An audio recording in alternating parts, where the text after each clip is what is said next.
Let's delve into the unfolding tale of Avalheim. Our protagonist, Amakusa Rakuto, finds himself in this fantastical realm after being summoned by the enigmatic alchemist, Giles Trajin. Although Rakuto had initially agreed to be Jin's apprentice for 6 months, he soon finds himself abandoned within mere days. Eager to explore this unfamiliar world, Rakuto ventures into the dense forest, only to encounter a band of thieves. In Avalheim, these thieves are akin to monsters, making it socially acceptable for people to end their lives. The situation takes a tense turn as the thieves attack Rakuto, setting the stage for a potentially grim confrontation. However, amidst the impending danger, Rakuto surprises everyone, including a helpless girl among the thieves, by choosing not to retaliate with violence. Despite the girl's attempt to rationalize their actions, Rakuto remains indifferent, firmly believing that her group's activities involve robbing innocent individuals. This encounter sets the tone for Rakuto's journey in the unfamiliar and challenging world of Avalheim. Facing our hero's criticism, the cute girl remains silent, absorbing his words. Acknowledging the risks of her actions, she's prepared to face potential death at the hands of a superior monster. In a surprising turn, she and her group bow down to Rakuto, treating him as their new master, uncertain of what to do with forgiveness for their sins. Rakuto, unfazed by their gesture, hands over a bag of gold and silver to the astonished girls. He encourages them to use the money to start afresh and choose the path of righteousness. This unexpected generosity leaves the girls in shock, and Rakuto, emphasizing the importance of honor, urges them to live with integrity. Perplexed by Rakuto's actions, the girl gang's leader, Shiruru Natsumi, questions why he would donate such a significant amount to the very individuals who attempted to rob him. Rakuto casually attributes it to his mood, surprising her even more. Shiruru introduces herself and inquires about Rakuto's name, but he evades the question, leaving her curious as he walks away. Responding to Natsumi's urging, Rakuto finally reveals his name, downplaying its significance. In a friendly gesture, he rubs her head, mistaking her excitement for awkwardness. Feeling uneasy, Rakuto apologizes for the touch, but Natsumi expresses her gratitude, stating that she now considers herself Rakuto's slave, willing to do anything for him. This declaration makes Rakuto nervous, given Natsumi's charming appearance. Trying to defuse the situation, he encourages the girls to lead honest lives. However, before he can bid them farewell, a swarm of guardian ants attacks. These monsters, typically rank D, escalate to rank C when in a swarm, posing a challenge for adventurers in Avalheim. Rakuto prepares for battle, assuring Natsumi that he's fine. Despite his reassurances, Natsumi, determined to protect her savior, offers to clear a path for him, even though Rakuto believes he can handle the situation on his own. Despite Rakuto's attempts to persuade Natsumi to prioritize her safety, she launches an attack on the swarm of guardian ants. Unfortunately, the ants effortlessly overpower her, leaving Natsumi helpless on the ground, on the verge of being attacked. Thankfully, Rakuto intervenes, effortlessly defeating the ants with a combination of punches and kicks. Puzzled by the unexpected presence of guardian ants in a rank E forest, Rakuto rushes to Natsumi's side and extends a helping hand. However, an awkward moment ensues before they overcome it. Apologizing for not being able to assist her new master, Natsumi explains that she couldn't bear to leave Rakuto alone or let him face danger alone. Expressing her intention to escort him to town, she asserts that she's stronger than the other girls. Rakuto agrees, appreciating the company but uncertain if Natsumi can keep up with his pace. In the aftermath of the battle, Rakuto, concerned for Natsumi's well-being, decides to check her foot due to her fall. However, this leads to a comedic series of errors as Natsumi feels extremely shy about being examined in this manner. Despite the awkwardness, Rakuto continues with his care, asking if it hurts when he squeezes her foot. Natsumi, being coy, hesitates to express any discomfort, not wanting to offend him. Eventually, Rakuto successfully tends to her injuries. In a surprising revelation, Natsumi shares that prior to this incident, she had been touched on her bare skin only once before. Intrigued, Rakuto discovers that he was the first to touch her when he rubbed her head, creating yet another awkward moment. Deciding to shift the focus, Rakuto suggests reaching the nearest town. He asks Natsumi if she can stand, but she is not fully healed. To remedy this, Rakuto hands her the bag of gold and silver and proposes a piggyback ride to help her heal faster. While this solution is practical, Natsumi feels shy about sticking to her new master during the ride. Rakuto, sensing various emotions during this intimate contact, decides to calm down to prevent his heart from exploding. The duo sets off towards the town, Rakuto carrying Natsumi on his back as they navigate through the unfamiliar territory. With the need for ointment, Rakuto gets to work, skillfully crafting a healing paste from herbs, berries, and leaves. he attributes his proficiency in this craft to his master's teachings. Natsumi, hearing this, excitedly envisions becoming Rakudo's disciple and carrying forward his teachings even after his passing. However, Rakudo finds this idea a bit too much and redirects the conversation, asking for Natsumi's foot. Natsumi, in a somewhat suspicious manner, presents her foot, but Rakudo assures her that he's only applying the healing paste. Following his instructions, Natsumi complies, but what unfolds next is a sequence of events that defy description. Natsumi lets her wild side loose, and Rakudo, attempting to maintain a poker face, completes the task. After applying the paste, Rakudo ties up the wound to expedite Natsumi's recovery. With the awkward touching session concluded, Rakudo turns to a more serious topic, questioning Natsumi about her reasons for becoming a thief. She reveals a troubling custom in her village, where girls were forced into marriages even after rejecting them. This revelation sheds light on the hardships Natsumi faced, offering a glimpse into her past and the circumstances that led her to a life of thievery. Rakudo, troubled by the custom in Natsumi's village, expresses his belief that it is wrong. However, Natsumi clarifies that while the girls must say yes, they only have to accept proposals from men they liked but couldn't commit to. The custom primarily benefits parents who receive gifts for their daughters' marriages. Initially, Rakudo thinks Natsumi is defending the tradition, but she goes on to reveal the darker side of her own experience. Natsumi discloses a distressing incident from her childhood when, at the age of 10, she received a proposal from a creepy man. Despite her open rejection, the man bribed her parents with gold coins, leading them to force Natsumi into saying yes to the undesirable match. Rakudo, empathizing with her plight, lets out a loud shriek, causing concern for Natsumi. Assuring her that everything is fine, Rakudo rubs her head again, expressing that she is a good person. Natsumi shares that she initially used her combat skills for low-rank adventures with friends. As the area's monsters grew stronger, fewer requests came their way. To ensure survival, she turned to thievery with her friends, a decision driven by the necessity of facing more formidable monsters and the challenges of the changing environment. This revelation unveils the difficult circumstances that led Natsumi down the path of thievery. Rakudo now understands the situation and questions Natsumi about the difficulty of regular work. Natsumi acknowledges the daily challenges, prompting Rakudo to share his plan of heading to a town called Kamiso, where everyone is an adventurer, offering numerous missions to undertake.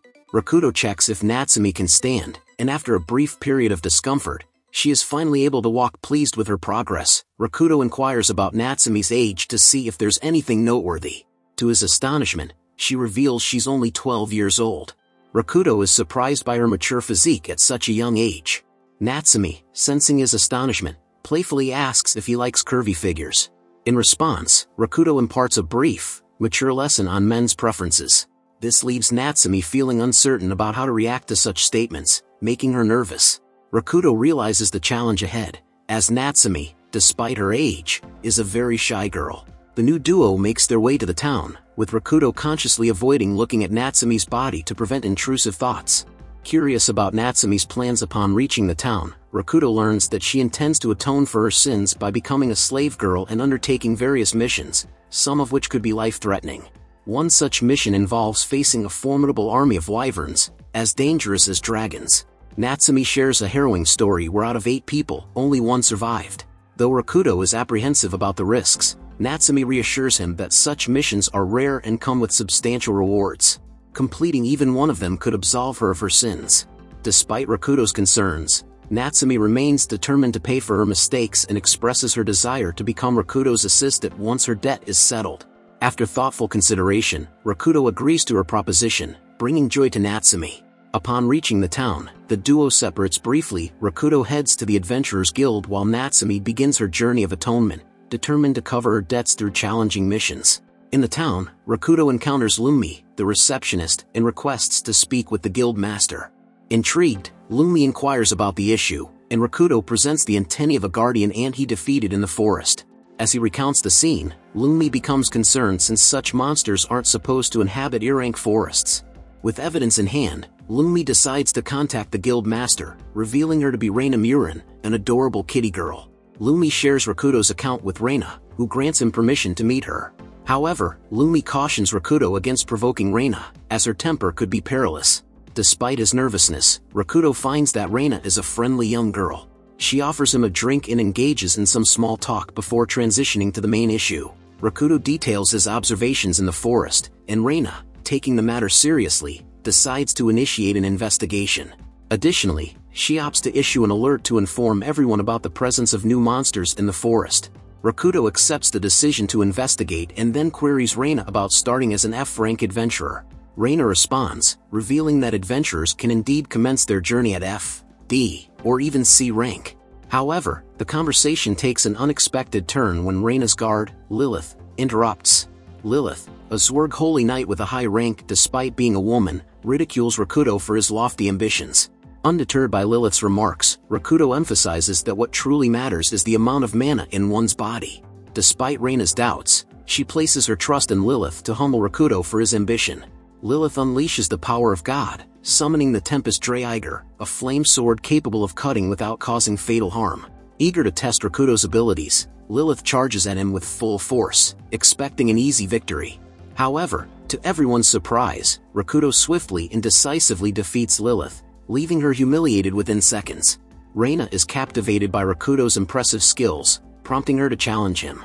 Meanwhile, Lilith is left speechless, grappling with an unfamiliar taste of defeat. Fearing dismissal, Lilith is relieved when the guild leader assures her that this experience is a crucial lesson for personal growth.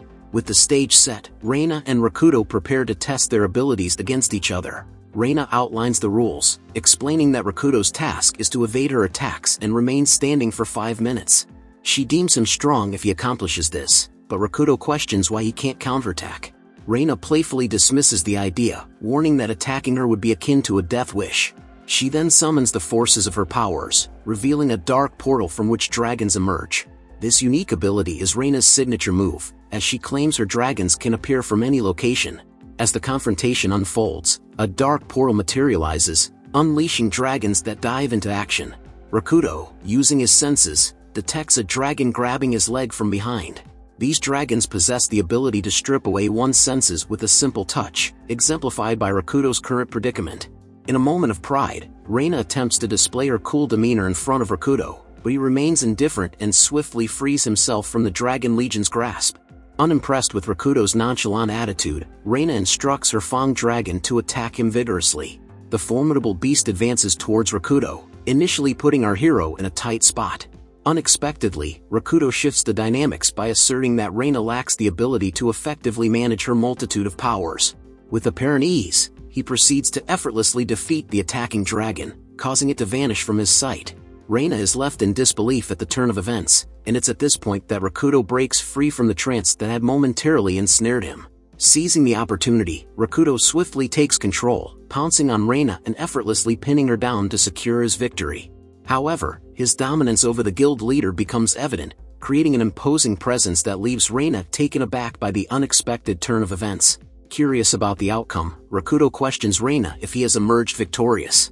Shyly agreeing, Reina, now humbled, is helped up by Rakudo, who expresses concern for her well-being. However, the situation takes an unexpected turn as Reina, displaying a familiar pattern, embraces Rakudo with care, expressing that she feels good now. To Rakudo's confusion, Reina confesses her love for him, finding him cute. Reina reveals that her affection blossomed the moment Rakudo pinned her to the ground. However, she acknowledges that such a reason may not be ideal for romantic feelings. Reina discloses that her abundance of black mana has made men fear her, resulting in her never being approached romantically. Rakudo's passionate approach broke this pattern, and she immediately fell for him because, at the core, she is also a woman. Puzzled, Rakudo finds himself in a situation similar to his encounter with Natsumi. Reina then makes some unconventional requests, asking Rakudo to rub her head, hug her, and pin her down once again. Taking things a step further, she surprises Rakudo with a kiss, leaving him blushing. Despite his cluelessness, Reina promises to fulfill any request Rakudo may have and expresses a desire to become his slave girl. Uninterested in Reina's romantic overtures, Rakudo shifts the conversation to the guild rank topic, triggering her anger. Reina, losing her composure, berates Rakudo for seemingly ignoring her efforts. However, he calmly reminds her that the primary purpose of their battle was to secure him a B rank in the guild. Reina then elaborates on her belief that the weak can never achieve B or ranks due to a lack of ambition. She acknowledges Rakudo's exceptional display of hunger for success and his unprecedented victory over her. Perplexed, Rakudo questions if this means he cannot attain the B rank. Reina, in a cute manner, reassures him that she will keep her promise but warns that it will take some time. In the interim, Rakuto has to settle for an F rank. Despite the ranking setback, Rakuto leaves Reina with a thought to ponder. He emphasizes that a human, himself, effortlessly defeated the guild master of the town. Before departing, he requests Reina to be patient for a response to her love confession. Reina feels upset, thinking that Rakuto doesn't appreciate cute girls like her. However, to her surprise, Rakuto reassures her, expressing that he finds her adorable and genuinely likes her. This revelation makes Reina blush and fills her with joy. Rakuto, though, explains that he has made a promise to Natsumi, who lacked freedom before, and now he wants to fulfill that promise. However, it's not a romantic commitment. Natsumi is to be his assistant. Reina accepts Rakuto's explanation but insists that he must take her after fulfilling his deal with Natsumi. She believes it wouldn't be fair for Natsumi to win just because she met Rakuto before Reina did.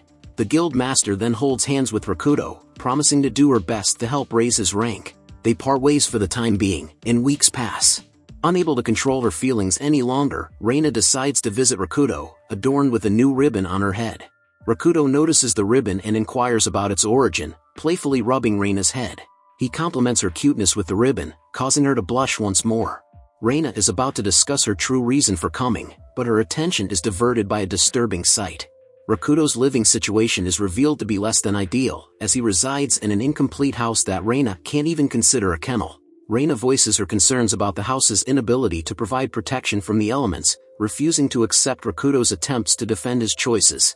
Setting aside the discussion about the house, Reina shifts the conversation to the main purpose of her visit. She confesses that she wanted to meet the strong man who defeated her, praising him. However, Rakuto quickly understands the true reason behind her visit. A formidable monster has appeared, and dealing with it requires hiring someone, which can be quite expensive. Reina, having missed her lover boy due to prior commitments, seeks Rakuto's help in facing this challenge. As Reina begins to share some unrelated thoughts about her weak and vivid dreams, Rakuto interrupts her, urging her to focus on the primary reason for her visit, the urgent need for assistance with the monster threat. Reina regains focus and shares crucial information with Rakuto about the guardian ants. There are currently 7 burrows, and a queen ant controls the soldier ants. Rakuto, considering them similar to normal ants, plans to end the threat by targeting the queen ant. However, Reina, concerned about the risk involved, expresses her reluctance for him to undertake such a dangerous mission. She even gazes at Rakuto with dreamy eyes, attempting to dissuade him. Despite Reina's attempts, Rakuto reminds her that she came seeking his help in the first place. Reina admits her hesitation is due to her female hormones, but Rakuto asserts that he must join the mission. He believes a real man wouldn't let a woman deter him from fulfilling his responsibilities. Additionally, he anticipates that Natsumi might be called upon for the task as part of her atonement for past sins. To expedite her freedom, Rakuto is determined to take on the guardian ants and save the town. As the time for the subjugation meeting arrives, Reina summons her dragon to take her there. Rakuto is impressed by this feat, acknowledging that riding a dragon is no small accomplishment. Reina, however, feels shy about the praise, as she's not accustomed to hearing such compliments directly. Rakuto is instructed to sit behind her on the dragon, leading to an awkward scene between them. Both try to remain calm, but Reina finds it challenging, unable to stop thinking about Rakuto behind her. Lost in her fantasy, Rakuto has to remind her to snap back to reality. However, Reina's heart races, and she ends up fainting out of love by the time they reach the meeting point. Inside the room, Rakuto encounters various species gathered for the discussion. When one member asks for his identity, Rakuto responds with a cold stare and requests their name first. The member, a girl named Cecilia Ferguson, boasts about her noble and wealthy family while praising her own skills. She is known as the Iron Crushing Axe and holds the 20th position among the A ranks. Our hero casually discloses his F rank, triggering Cecilia's displeasure as she outranks him significantly. Reina intervenes, urging Cecilia to calm down and revealing that Rakuto, despite his lower rank, easily defeated her, a surprise given she holds the 10th spot in the powerful A rank. Cecilia, shocked, questions if Reina lost her powers, but Reina denies it, easing Cecilia's tension. Reina shifts the focus to the imminent threat, 8,000 to 10,000 enemy ants. She unfolds a plan drafted from a similar past scenario, emphasizing the need for 3 squads and singling out an elite team to tackle the queen ant. As they discuss selecting squad members, Cecilia voices concerns about the plan's flaws from 8 years ago, suggesting an alternative, having someone disguise as an ant and detonate an explosive from within, sacrificing their life. Cecilia proposes using a prisoner, but Reina rejects the idea, emphasizing the importance of adhering to the rules. Cecilia persists in pushing her controversial plan, revealing her ruthless past as a leader in a battle against wyverns. She confesses to sacrificing prisoners with slow-acting poison, ensuring they could still end the wyverns even if consumed. However, the surviving prisoners eventually succumbed to the poison as the antidote couldn't be administered in time. Reina, aware of Cecilia's harsh methods, opposes her suggestions. Cecilia retaliates by bringing up Reina's criminal lineage, hinting that she sides with prisoners due to her father's sins. Reina discloses her painful history, suffering experiments as a consequence of her father's deeds. She lost her left eye during this ordeal but was eventually forgiven when the scientists obtained their desired results. The argument between Cecilia and Reina intensifies, with Cecilia accusing Reina of siding with criminals. Tensions rise as our hero intervenes, urging them to stop. Cecilia, displeased with our hero's commoner status, faces resistance when Rakuto reveals his noble lineage. In response, Cecilia dismissively labels him a cockroach and challenges him to a duel. Our hero dismisses Cecilia's proposal, asserting that their focus should be on battling ant monsters, not each other. He calls her a fool for wasting time, provoking further mockery from Rakuto. However, their exchange is interrupted by the entrance of Orally, a powerful succubus ranking 6th in a rank. Recognizing Rakuto's strength, Orally suggests he accept Cecilia's challenge to showcase his abilities, even though she senses his extraordinary nature. Despite Cecilia's confidence in making him beg for mercy, Rakuto effortlessly crushes her sword, mocking her for not being as strong as Reina. With a single powerful blow, Cecilia is left on the ground, humiliated. Recognizing her defeat, she reluctantly agrees to adopt a more humane approach in fighting the ants. However, Rakuto asserts that there's no need for that. He declares his intention to go directly to the queen and handle the task himself. Rakuto's proposition to tackle the queen ant alone shocks everyone in the room, prompting Reina to express her concern and label him as mad for suggesting such a risky plan. However, Rakuto remains confident in his abilities, emphasizing that he only needs to defeat the queen. Reina, understanding the magnitude of the task and the numerous ants he would encounter on the way, attempts to dissuade him. Despite her efforts, Rakuto asserts that he knows what he's doing and claims an 80% chance of success. He underlines his exceptional strength, suggesting that it would take multiple individuals like Cecilia to match his capabilities. Acknowledging the possibility of failure and one potential sacrifice, Rakuto maintains that the group can devise a new plan if needed. Cecilia, eager to witness his success, goes as far as to promise to crawl like a dog and lick his feet if he achieves his goal. Unfazed, Rakuto turns to Orally, who questions if his power has blinded him. Rakuto, however, insists that they come from different worlds. The debate continues, but Rakuto ultimately prevails, persuading Reina to agree to his terms. He decides to take Natsume on the mission, aiming to free her from her duties if all goes well. Reina yields to his plan, granting him the authority to act independently during this critical mission. Our hero dedicates 3 days to studying the ants and their ecology before finally reuniting with Natsume, eliciting happiness from her. However, Reina doesn't share the same sentiment, perceiving Natsume as a romantic rival for Rakuto's affection.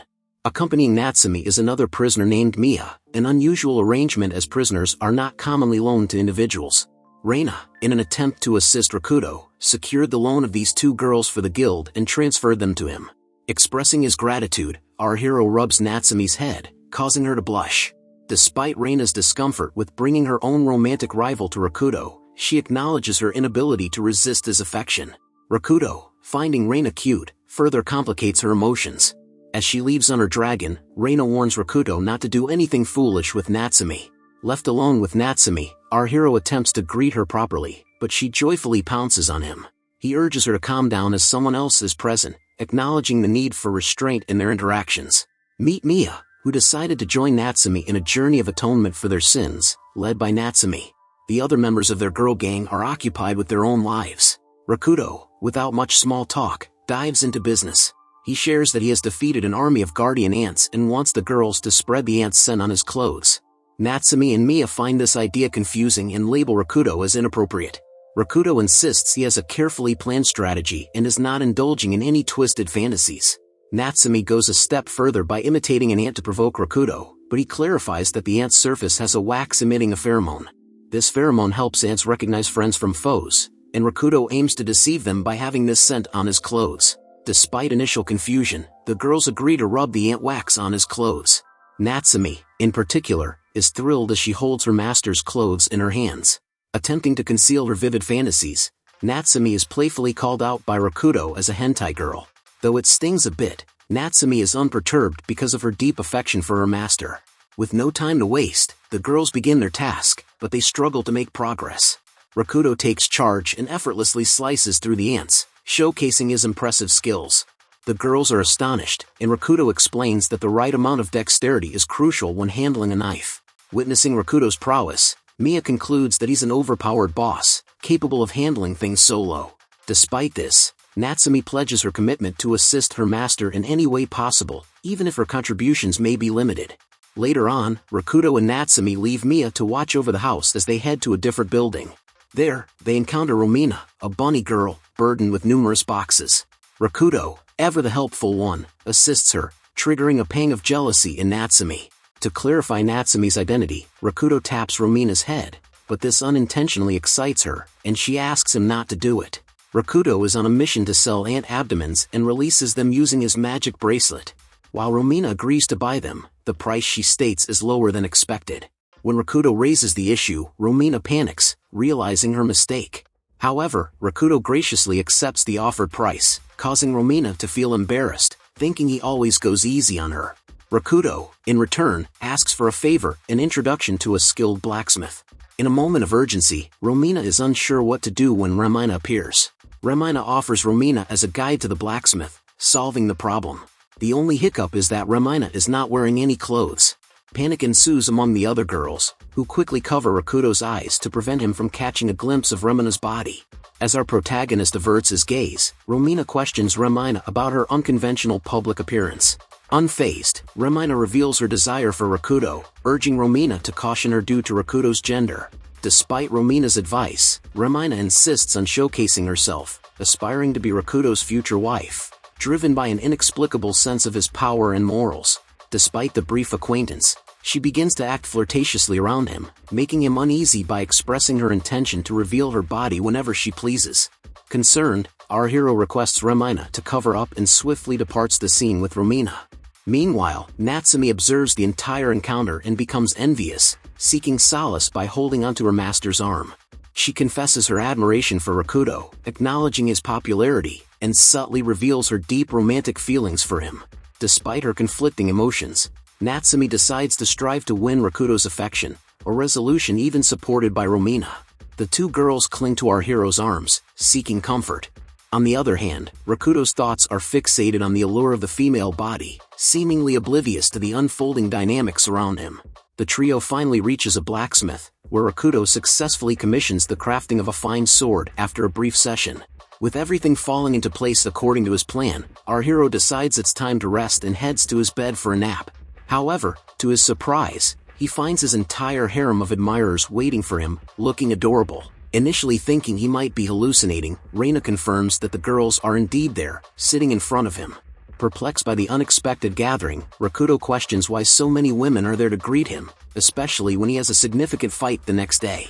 Reina, giving him a quick kiss, explains that she desires his seed, expressing uncertainty about his return from the impending battle.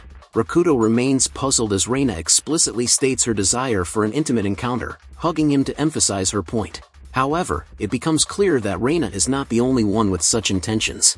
Natsumi, the first to fall in love with Rakudo, expresses her desire to be part of the moment. Mia considers herself a bonus, while even Romina and Romina offer themselves to our hero. Faced with the charming proposition of so many girls, Rakudo decides it would be impolite to refuse them. The narrative then unfolds into a detailed and lengthy sequence of Rakudo engaging intimately with all the girls. After this, he prepares to embark on his mission, feeling a sense of accomplishment. Before leaving, he shares a brief conversation with Mia, who recounts her challenging past, expressing a lack of belief in God. Mia found solace and friendship in Natsumi after her village burned down, leading them to become bandits following a bond formed over shared food and water. The girls, including Mia, were well aware of their actions, and Mia never saw it as a negative. However, everything took a turn when they encountered Rakudo. Rakudo, our hero, was still puzzled about Mia's intentions, especially when she began talking about the previous night. She explained that it was her way of expressing gratitude for Rakudo's kindness towards the girl gang. Surprisingly, Mia then kissed him, expressing her enjoyment of the experience, despite it being shared with many other girls. The revelation follows. Mia has genuinely fallen in love with Rakudo. In a heartfelt moment, she confesses her desire for him to return safely, as she can't imagine carrying on without him. Amidst this emotional exchange, Reina, in the background, overhears everything. She reflects on the situation, realizing that while the thrill of being with multiple women might be enjoyable, the aftermath may not always be pleasant. Mia goes a step further, expressing that the order of her position doesn't matter as long as Natsumi is first and Reina is second. Wanting to convey more, Rakudo understands the sentiment and embraces her, offering comfort. He pats her head and assures Mia that he'll return safely, bringing a positive shift to her mood. Meanwhile, Reina is grappling with insecurities about her body not being as curvy as the other girls. Rakudo catches onto her feelings, and she playfully tries to act innocent. As they engage in a brief conversation about military strategy, Reina candidly confesses her deep love for Rakudo, placing him above even her guild. Overwhelmed with anxiety about Rakudo's well-being, she decides to join him in battle.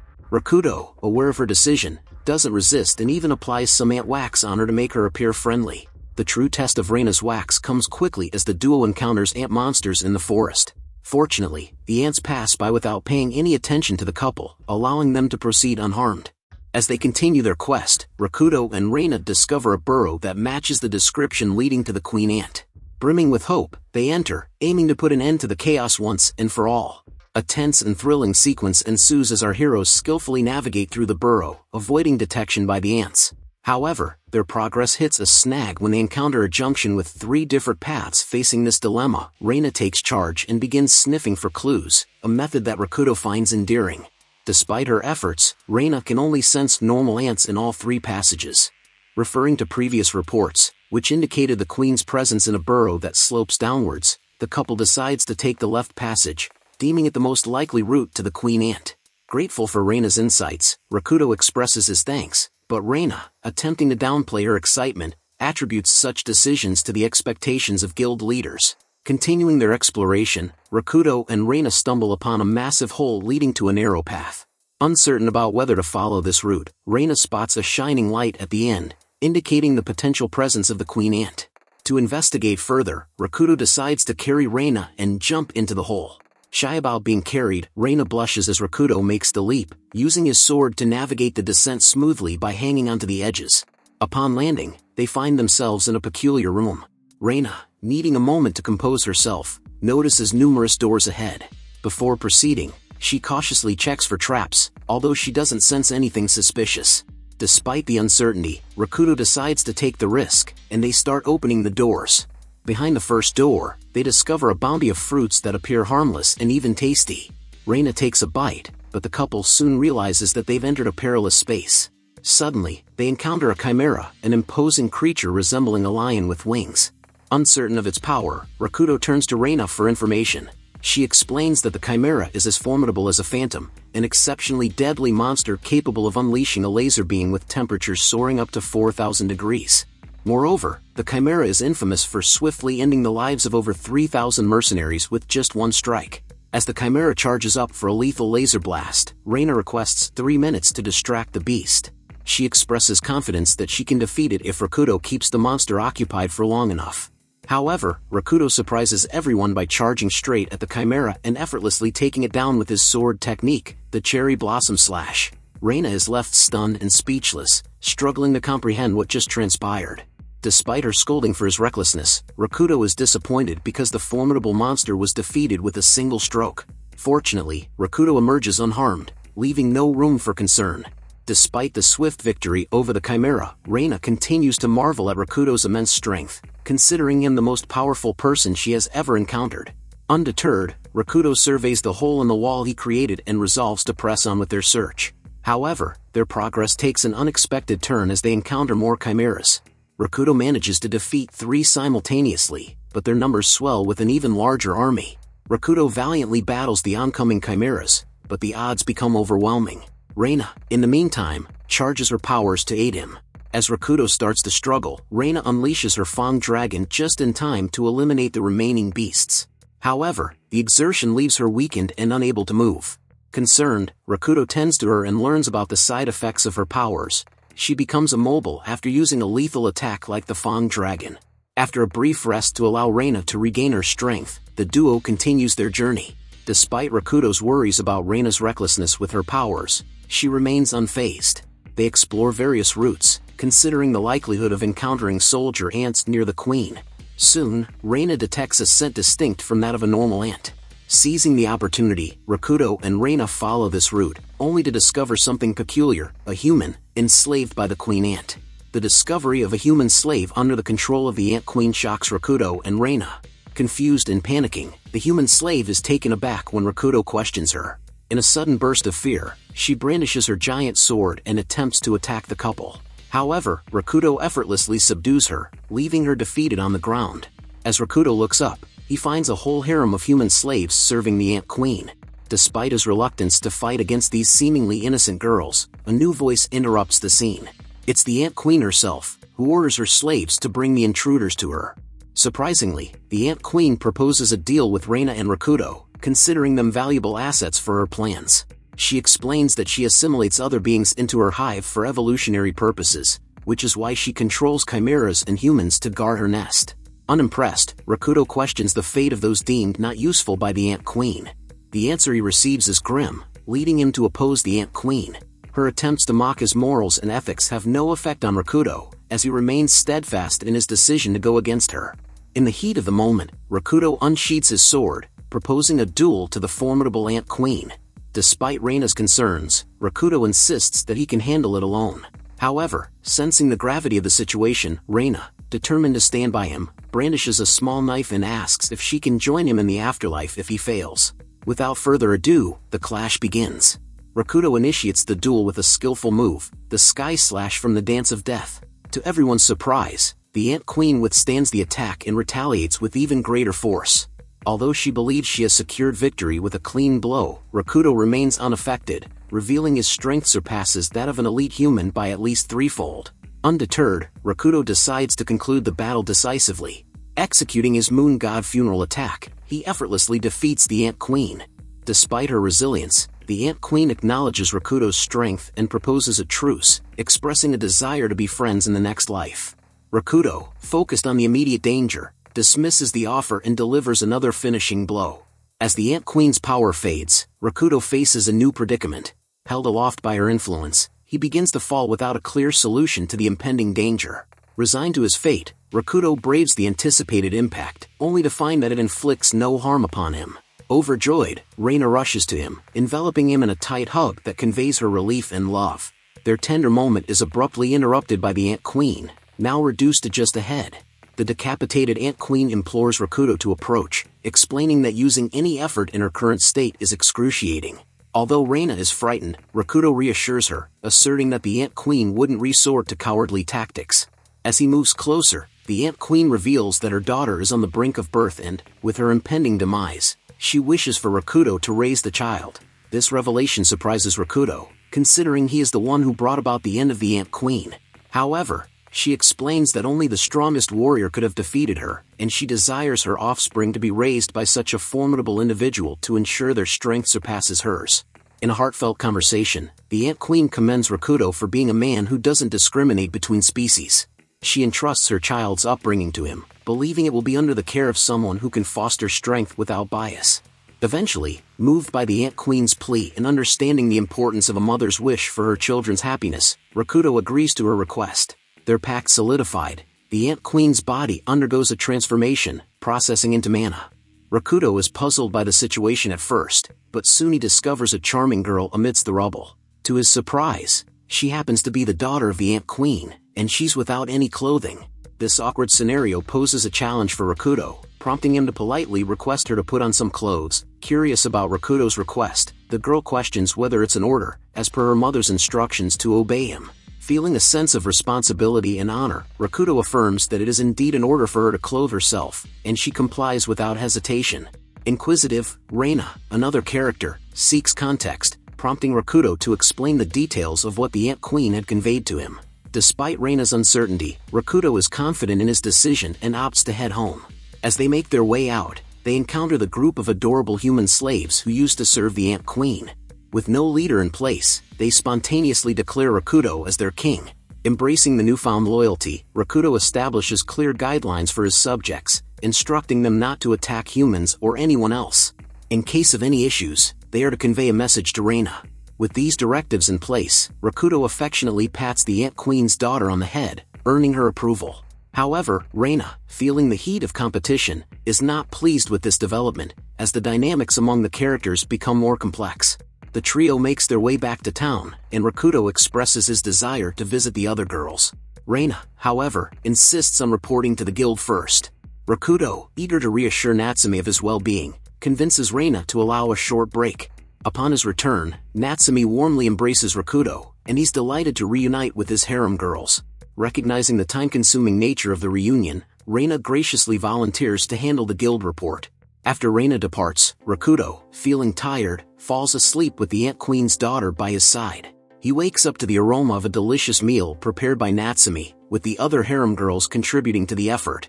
Anxiously watching, they observe Rakuto take the first bite, relieved when he expresses satisfaction.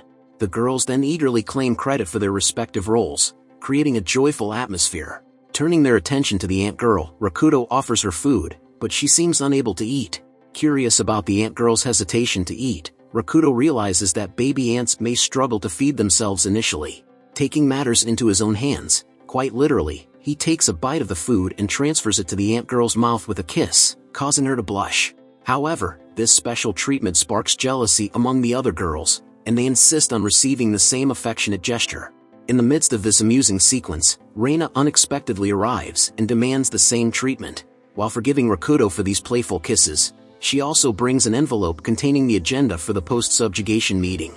Rakuto anticipates issues with the guild regarding the Ant Queen's child, but the proceedings are surprisingly smooth, with Reina being the only one exercising extra caution. After formalities conclude, it is revealed that Natsume and Mia are absolved of their sins, and everyone enjoys a happy ending. Taking the phrase literally, Rakuto provides Reina with a special reward for her assistance during the mission. Once that's done, Rakuto indulges in the company of the other girls from his harem. If you enjoyed this content, please consider liking, sharing, and subscribing to the channel. Don't forget to hit the bell icon to receive notifications when I upload part 2. Looking forward to having you back soon.